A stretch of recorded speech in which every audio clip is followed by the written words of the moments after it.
You have once again entered the world of survival horror. Good luck! So, we are back once again in Resident Evil 1, the original. We are just going to do some inventory stuff right now before we continue through the Spencer Mansion, put away these ink ribbons. The ink ribbons are something that early on in the game, just like the magazines for the handgun, are very hard to come by.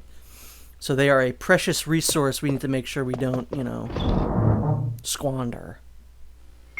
Although the handgun bullets, I really can't do anything else about, You got enemies to kill. What else am I going to use them for, right? I was talking in the last video about how this game is kind of more artificially difficult, specifically for North American audiences. I don't remember if this is the case in the Japanese version, but there is no difficulty select in this game. So that is another reason why this game's kind of BS sometimes. I think it's a fair difficulty all the way through, but there are certain sections where I'm like, this is not fun. So, just another reason why I think that the remake is better worth your time, but this game is still an absolute classic. I've never played any of the other versions, the Director's Cut or the DualShock version. I would like to. I don't remember what the Director's Cut does. The only thing I know about the DualShock version is that obviously it lets you use the DualShock, the analog stick, but it also replaced the soundtrack with the infamous one, with the one that just sounds like trumpets gone mental. So this, what you got to do is just put this out in order. You got newborn baby, then infant, then I think a young man. It's really quite simple. It's a young boy, a lively boy is the next one you want. Then it should be like young man or young man. Young man. This is also like orally one of the worst rooms in the game. These crows are so obnoxious. They're also one of those things that I feel like I've probably said this before, but they were such a staple of like original Resident Evil games that the crows were almost like the official mascot for the series at some point. I have a soundtrack that's the 15th anniversary soundtrack, and the logo is a crow. And I feel like crows have not been along like nearly as much recently as some of the other monsters, and crows have been kind of largely forgotten.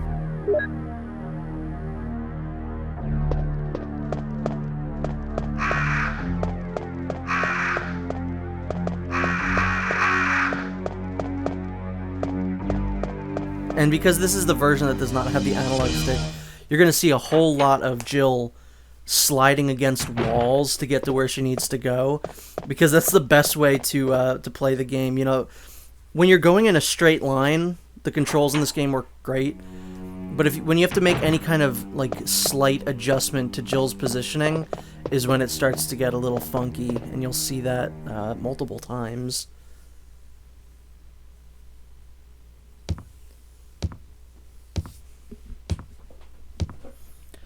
So, I once again play Resident Evil games incorrectly. I go out of my way to kill every single zombie that I possibly can, because it's annoying to have to deal with them every single time, and that guy's dead, which I got lucky by. I didn't have to knife him or waste any ammo. So, especially in an area like this where it's very confined, I'm going to kill all of these zombies. And that guy is also dead. Cool. One of the things that always freaks me out when I go back and play the original game is you always have to kind of divide your brain into two parts. This is remake mode and this is original mode. There are so many times where I play this game where I go to a location that does not exist because it's not the remake. Sometimes if you get too close to these guys, they'll grab you when you're trying to knife them, so that's something you need to watch out for. But yeah, and vice versa will happen in the remake. I'll play that and I'll go, wait a minute. This area, this is a different area. This guy, I don't know, he took so many bullets. Yeah, some areas I don't think still look good. I was talking about last time how the pre-rendered backgrounds look so good. Darker areas like this don't look fantastic, but the brighter the room is, I find the better it looks. So an area like this does not look good, but like the main hall looks great. It looks too compressed when it's dark for some reason. I don't know, but this is, if you spend too much time, this scene will not happen. Barry! Jill, what's going on? Any clues? No, but something's wrong with this house. Whoa, this hall is dangerous. Maybe it's better to secure our escape route first. There must be a back door somewhere. Let's try to find it first, shall we? Okay, let's separate again. Just a moment. I found something. What is it? It's a weapon. It's really powerful, especially against living things. Better take it with you. But how about you, Barry? I have this. Thank you. I'll take this then. One of the best lines of all time.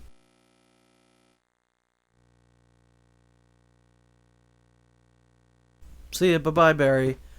Such an awkward cutscene. This is also before cutscenes were really, like, interesting. Like, the cutscenes in this game are just two people talking next to each other. Sometimes they'll move their arms up and down.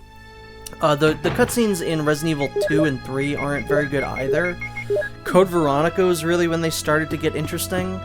And I'm gonna say, Metal Gear Solid was the game that did cutscenes, like, first on the PS1. Like, interesting looking cutscenes where there's, like, different angles. It's not just the same angle each, you know, throughout the entire scene.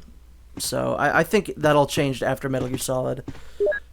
But 2 and 3 did get slightly better. You know, I'm not going to say that they were, like, just as bad as the cutscenes in this game, but whatever. But speaking of cutscenes in this game, I have this, is probably my favorite line in this game.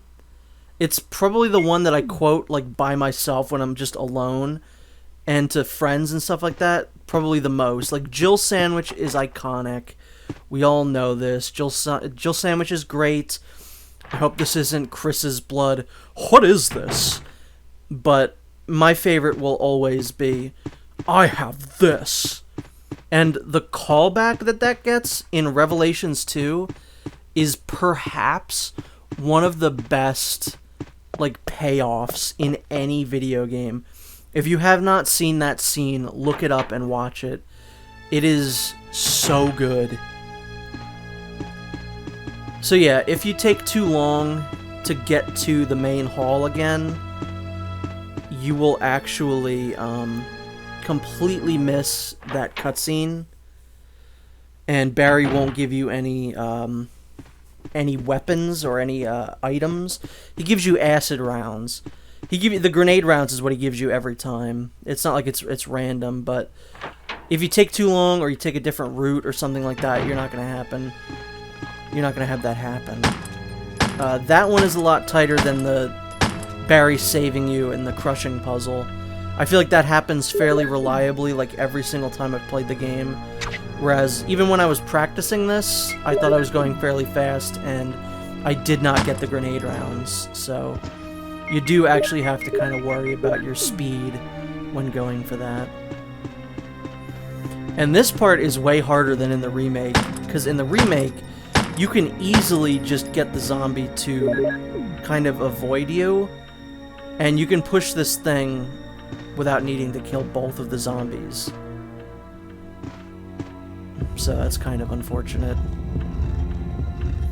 Oh, speaking of Resident Evil, last year, like maybe in October or so, I finally did something that I've never been able to do, just because I never really tried, but I beat the remake in under 3 hours on the normal difficulty, which usually always goes very poorly for me whenever I try that, but I like seriously hunkered down. I was like, okay, I'm going to do this, and I did it, and it was fun.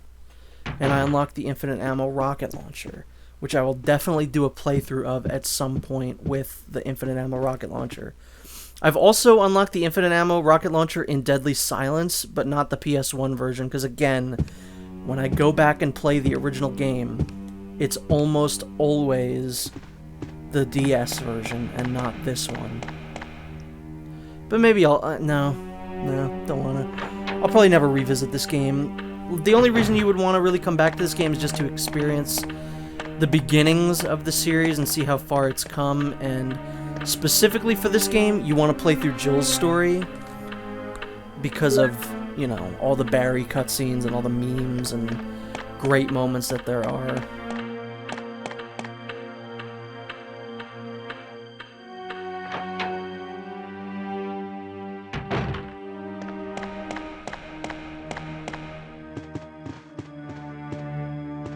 She won't even go up the stairs. Damn you, no analog controls. Does D-pad stand for digital? If analog, stick. D for digital? No, it's probably directional pad. Duh. Digital pad. Wouldn't even make any sense. And I will say, one of the things that the remake does the best is the soundtrack. Like, it doesn't put in new songs. I mean, it does. But almost every song that's in this game makes it into the remake where it's supposed to be. And it sounds like it's supposed to be that song. Unlike some remakes, Resident Evil 2 remake, where they use like a very minimalist soundtrack, which I did not like at all. The save room theme plays once. The main hall theme, you only hear a few notes of it once. That was probably the most disappointing thing about that. And then you have remakes like Resident Evil 3, which has a fantastic soundtrack that has great new songs and also a whole lot of old songs that have been recreated very well, and you hear them properly. And I will say the remake, just like everything else, the remake does the soundtrack better than this game. But I'm such a sucker for 90s, like, MIDI horror soundtracks like this that I'll always have a soft spot for this. It's the same reason with why I like the visuals in this game. It's got such a different vibe from the original, but it's its own unique vibe. You know, it's more 90s. The visuals are more lived in. It seems more, you know, brighter. But it's creepy in a different way. But the remake obviously looks better, sounds better. But I'll always have a soft spot for this game, even though I did play the remake first. You know, I never grew up with a PlayStation console. And here we go, now we finally got the save room theme. Which, honestly, I gotta say, if there is one song that this game does better, it is the save room theme. The remake save room theme is, like, an absolute banger classic. But again, the 90s sound of this one, I think, kind of gives it the edge. So I can't help but absolutely love this particular rendition of the save room theme. So we are kind of wrapping up our second visit into the Spencer Mansion. I tried to do this. I don't know what that means. Too many files? I've got too many files? I've got one file. I guess the memory card is just full. So, I don't know what that's about. But anyway, join me next time where we continue through the survival horror.